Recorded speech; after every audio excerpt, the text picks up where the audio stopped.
Actes des Apôtres, chapitre 17. Paul et Silas passèrent par Amphipolis et Apollonie et arrivèrent à Thessalonique, où les Juifs avaient une synagogue. Paul y entra, conformément à son habitude. Pendant 3 sabbats, il discuta avec eux à partir des Écritures en expliquant et démontrant que le Messie devait souffrir et ressusciter. Ce Jésus que je vous annonce, disait-il, c'est lui qui est le Messie.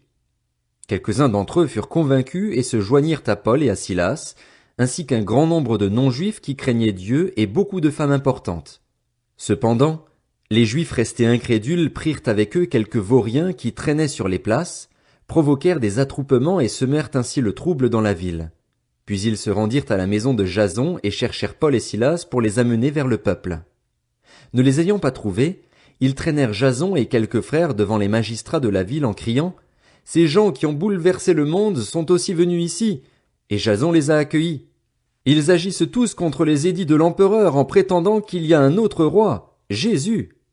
Par ces paroles, ils troublèrent la foule et les magistrats, qui ne relâchèrent Jason et les autres qu'après avoir obtenu d'eux une caution.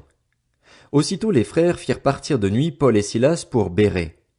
Dès leur arrivée, ils entrèrent dans la synagogue des Juifs. Ces derniers avaient des sentiments plus nobles que ceux de Thessalonique. Ils accueillirent la parole avec beaucoup d'empressement, et ils examinaient chaque jour les Écritures pour voir si ce qu'on leur disait était exact. Beaucoup d'entre eux crurent donc ainsi que, parmi les non-juifs, un grand nombre de femmes en vue et d'hommes. Mais quand les Juifs de Thessalonique apprirent que Paul annonçait la parole de Dieu aussi à Bérée, ils y vinrent pour agiter et troubler la foule. Alors les frères firent aussitôt partir Paul du côté de la mer, tandis que Silas et Timothée restaient à Bérée. Ceux qui accompagnaient Paul le conduisirent jusqu'à Athènes. Puis ils repartirent, chargés de transmettre à Silas et à Timothée l'ordre de le rejoindre au plus tôt. Pendant que Paul les attendait à Athènes, son esprit était profondément indigné à la vue de cette ville pleine d'idoles. Il s'entretenait donc dans la synagogue avec les Juifs et les non-Juifs qui craignaient Dieu, et chaque jour sur la place publique avec ceux qu'il rencontrait. Quelques philosophes épicuriens et stoïciens se mirent à parler avec lui. Les uns disaient: « Que veut dire ce discoureur ?» D'autres, parce qu'il annonçait Jésus et la résurrection, disaient: « Il semble qu'il annonce des divinités étrangères. » Alors ils l'attrapèrent et le conduisirent à l'Aréopage en disant: « Pourrions-nous savoir quel est ce nouvel enseignement que tu apportes? En effet, tu nous fais entendre des choses étranges.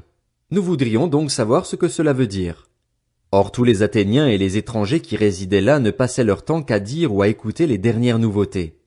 Paul, debout au milieu de l'Aréopage, dit: « Athéniens, je vous trouve à tout point de vue extrêmement religieux. En effet, en parcourant votre ville et en examinant les objets de votre culte, j'ai même découvert un autel avec cette inscription: à un Dieu inconnu. Celui que vous révérez sans le connaître, c'est celui que je vous annonce. Le Dieu qui a fait le monde et tout ce qui s'y trouve est le Seigneur du ciel et de la terre, et il n'habite pas dans des temples faits par la main de l'homme. Il n'est pas servi par des mains humaines, comme s'il avait besoin de quoi que ce soit, lui qui donne à tous la vie, le souffle et toutes choses.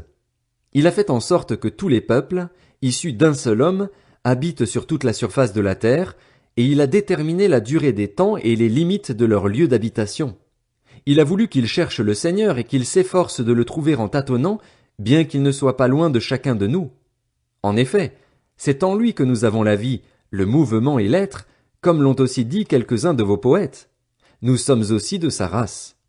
Ainsi donc, puisque nous sommes de la race de Dieu, nous ne devons pas croire que la divinité ressemble à de l'or, à de l'argent ou à de la pierre, sculptée par l'art et l'imagination de l'être humain. Sans tenir compte des temps d'ignorance, Dieu annonce maintenant à tous les êtres humains, partout où ils se trouvent, qu'ils doivent changer d'attitude, parce qu'il a fixé un jour où il jugera le monde avec justice par l'homme qu'il a désigné. Il en a donné à tous une preuve certaine en le ressuscitant. Lorsqu'ils entendirent parler de résurrection des morts, les uns se moquèrent et les autres dirent: « Nous t'entendrons là-dessus une autre fois. » Ainsi Paul se retira du milieu d'eux. Quelques-uns cependant se joignirent à lui et crurent. Parmi eux figurait Dénice l'Aréopagite, une femme du nom de Damaris et d'autres avec eux. Actes des Apôtres, chapitre 18. Après cela, Paul partit d'Athènes et se rendit à Corinthe. Il y trouva un juif du nom d'Aquilas, originaire du Pont, qui venait d'arriver d'Italie avec sa femme Priscille parce que Claude avait ordonné à tous les juifs de quitter Rome. Il se lia avec eux. Comme il avait le même métier, il resta chez eux et ils travaillèrent ensemble. Ils étaient fabricants de tentes. Chaque sabbat, Paul discourait dans la synagogue et persuadait des Juifs et des Grecs. Quand Silas et Timothée arrivèrent de la Macédoine, pressés par l'Esprit, il attestait aux Juifs que Jésus est le Messie.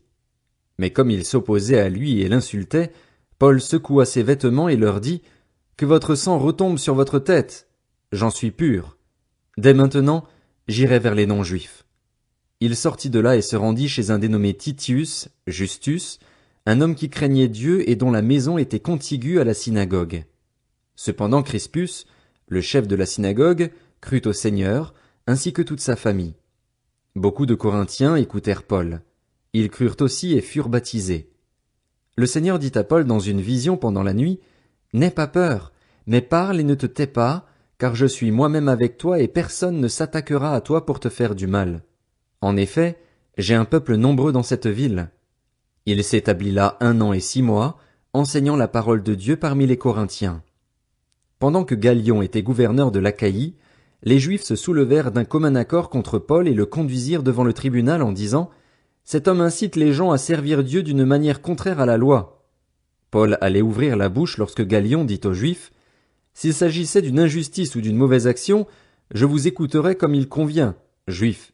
Mais s'il s'agit de discussions sur une parole, sur des noms et sur votre loi, cela vous regarde. Je ne veux pas être juge de ces affaires. » Et il les renvoya du tribunal. Alors tous les Grecs s'emparèrent de Sosthène, le chef de la synagogue, et le frappèrent devant le tribunal sans que Gallion ne s'en soucie. Paul resta encore assez longtemps à Corinthe. Ensuite il prit congé des frères et sœurs et embarqua pour la Syrie avec Priscille et Aquilas. Il s'était fait raser la tête à Sanchéré, car il avait fait un vœu. Ils arrivèrent à Éphèse où Paul laissa ses compagnons. Lui-même entra dans la synagogue et s'entretint avec les Juifs, qui lui demandèrent de prolonger son séjour chez eux. Mais il refusa et prit congé d'eux en disant « Il faut absolument que je célèbre la fête prochaine à Jérusalem. Je reviendrai vers vous, si Dieu le veut. » Et il partit d'Éphèse en bateau. Il débarqua à Césarée et monta à Jérusalem pour saluer l'Église, puis il descendit à Antioche. Après avoir passé quelque temps à Antioche, Paul se mit en route et parcourut successivement la Galatie et la Phrygie en fortifiant tous les disciples. Un Juif originaire d'Alexandrie du nom d'Apollos était arrivé à Éphèse. C'était un homme éloquent et versé dans les Écritures. Il était instruit quant à la voie du Seigneur et, plein de ferveur, il annonçait et enseignait avec exactitude ce qui concerne Jésus, bien que ne connaissant que le baptême de Jean. Il se mit à parler avec assurance dans la synagogue. Après l'avoir écouté, Aquilas et Priscille le prirent avec eux et lui exposèrent plus exactement la voie de Dieu. Comme il voulait aller en Achaïe, les frères l'y encouragèrent et écrivirent aux disciples de lui faire bon accueil. Dès son arrivée, il se rendit, par la grâce de Dieu, très utile aux croyants. En effet, il réfutait avec force les Juifs en public et il démontrait par les Écritures que Jésus est le Messie. Actes des Apôtres, chapitre 19. Pendant qu'Apollos était à Corinthe, Paul arriva à Éphèse après avoir traversé les hautes provinces de l'Asie. Il rencontra quelques disciples et leur dit « Avez-vous reçu le Saint-Esprit lorsque vous avez cru ?» Ils lui répondirent « Nous n'avons même pas entendu parler d'un Saint-Esprit. » Il demanda « Quel baptême avez-vous donc reçu ?» Ils répondirent « Le baptême de Jean. » Alors Paul dit « Jean a baptisé du baptême de repentance, en disant au peuple de croire en celui qui venait après lui, c'est-à-dire en Jésus le Messie. » Sur ces paroles, ils furent baptisés au nom du Seigneur Jésus. Lorsque Paul posa les mains sur eux, le Saint-Esprit vint sur eux et ils se mirent à parler en langue et à prophétiser. Il y avait une 12aine d'hommes en tout. Ensuite Paul entra dans la synagogue où il parla avec assurance. Pendant 3 mois, il discuta de ce qui concerne le royaume de Dieu et il s'efforça de persuader ceux qui l'écoutaient. Cependant, quelques-uns restaient endurcis et incrédules et disaient du mal de la voix du Seigneur devant la foule. Alors il les quitta, prit les disciples à part et enseigna chaque jour dans l'école d'un dénommé Tyrannus. Cela dura 2 ans, si bien que tous les habitants de l'Asie, juifs et non-juifs, entendirent la parole du Seigneur. Dieu faisait des miracles extraordinaires par l'intermédiaire de Paul, au point qu'on appliquait sur les malades des linges ou des mouchoirs qui avaient touché son corps. Les maladies les quittaient et les esprits mauvais sortaient d'eux. Quelques exorcistes juifs ambulants essayèrent de prononcer le nom du Seigneur Jésus sur ceux qui avaient des esprits mauvais. Ils disaient, « Nous vous conjurons par le Jésus que Paul prêche. » Ceux qui faisaient cela étaient 7 fils de Shkeva, un juif chef des prêtres. L'esprit mauvais leur répondit, « Je connais Jésus et je sais qui est Paul. Mais vous, qui êtes-vous » Alors l'homme qui avait l'esprit mauvais en lui se jeta sur eux, les maîtrisa tous et les maltraita de telle sorte qu'ils s'enfuirent de cette maison nus et blessés. Cela fut connu de tous les habitants d'Éphèse, juifs et non-juifs. La crainte s'empara de tous et on célébrait la grandeur du nom du Seigneur Jésus. Beaucoup de croyants venaient reconnaître publiquement ce qu'ils avaient fait. Un grand nombre de ceux qui avaient pratiqué la magie apportèrent leurs livres et les brûlèrent devant tout le monde. On en estima la valeur à 50 000 pièces d'argent. C'est ainsi que la parole du Seigneur se propageait et gagnait en puissance. Après ces événements, Paul forma le projet d'aller à Jérusalem en traversant la Macédoine et l'Achaïe. « Quand j'y serai allé, disait-il, il faudra aussi que je me rende à Rome. » Il envoya en Macédoine 2 de ses aides, Timothée et Éraste, et resta lui-même encore quelque temps en Asie. À cette époque, il se produisit un grand trouble au sujet de la voie du Seigneur. En effet, un orfèvre du nom de Démétrius fabriquait des temples d'Artémis en argent et procurait un gain considérable aux artisans. Il les rassembla avec ceux qui exerçaient une activité similaire et dit « Vous savez que notre prospérité dépend de cette industrie. Or, vous voyez et entendez dire que non seulement à Éphèse, mais dans presque toute l'Asie, ce Paul a persuadé et détourné une grande foule en disant que les dieux fabriqués par la main de l'homme ne sont pas des dieux. Cela risque non seulement de discréditer notre activité, mais aussi de réduire à néant l'importance du temple de la grande déesse Artémis et même de dépouiller de sa majesté celle que toute l'Asie et le monde entier vénèrent. » À ces mots, ils furent remplis de colère et se mirent à crier « Grande est l'Artémis des Éphésiens !» Toute la ville fut dans l'agitation. Ils se précipitèrent tous ensemble au théâtre en entraînant avec eux Gaius et Aristarque, des Macédoniens compagnons de voyage de Paul. Paul voulait se présenter devant le peuple, mais les disciples l'en empêchèrent, et même quelques Asiarques qui étaient ses amis envoyèrent quelqu'un vers lui pour l'inviter à ne pas se rendre au théâtre. Les uns criaient une chose, les autres une autre, car la confusion régnait dans l'assemblée et la plupart ne savaient pas pourquoi ils s'étaient réunis. Alors on fit sortir de la foule Alexandre, que les Juifs poussaient en avant, et Alexandre fit signe de la main qu'il voulait parler au peuple. Mais quand ils reconnurent qu'il était juif, tous crièrent d'une seule voix pendant près de 2 heures « Grande est l'Artémis des Éphésiens !» Cependant le secrétaire de la ville put calmer la foule. « Éphésiens, dit-il, quelle est la personne qui ignore que la ville d'Éphèse est la gardienne du temple de la grande déesse Artémis et de sa statue tombée du ciel? C'est un fait incontestable. Vous devez vous calmer et ne rien faire avec précipitation. En effet, vous avez amené ces hommes ici alors qu'ils ne sont coupables ni de sacrilège ni de blasphème envers notre déesse. Si donc Démétrius et les artisans qui l'accompagnent ont à se plaindre de quelqu'un, il y a des jours d'audience et des gouverneurs, qu'ils portent plainte. Et si vous avez d'autres réclamations, cela se réglera dans une assemblée légale. Nous risquons en effet d'être accusés de révolte pour ce qui s'est passé aujourd'hui, puisqu'il n'existe aucun motif qui nous permette de justifier cet attroupement. » Avec ces paroles, il congédia l'assemblée. Actes des Apôtres, chapitre 20. Lorsque le tumulte eut cessé, Paul fit venir les disciples et les encouragea, puis il prit congé d'eux et partit pour la Macédoine. Il parcourut cette région en adressant de nombreuses paroles d'encouragement aux croyants et se rendit en Grèce où il séjourna 3 mois. Il était sur le point d'embarquer pour la Syrie, mais comme les Juifs formaient un complot contre lui, il décida de repartir par la Macédoine. Il avait pour l'accompagner jusqu'en Asie Sopater de Bérée, fils de Pyrrhus, Aristarque et Secundus de Thessalonique, Gaius de Derbe, Timothée, ainsi que Tychique et Trophime, originaires d'Asie. Ceux-ci prirent les devants et nous attendirent à Troas. De notre côté, après la fête des pains sans levain, nous avons embarqué à Philippe et, au bout de 5 jours, nous les avons rejoints à Troas où nous avons passé 7 jours. Le dimanche, nous étions réunis pour rompre le pain. Comme il devait partir le lendemain, Paul s'entretenait avec les disciples et il a prolongé son discours jusqu'à minuit. Il y avait beaucoup de lampes dans la chambre à l'étage où nous étions rassemblés. Or, un jeune homme du nom d'Eutychus était assis sur le bord de la fenêtre. Il s'est profondément endormi pendant le long discours de Paul et, entraîné par le sommeil, il est tombé du 3e étage. Quand on a cherché à le relever, Il était mort.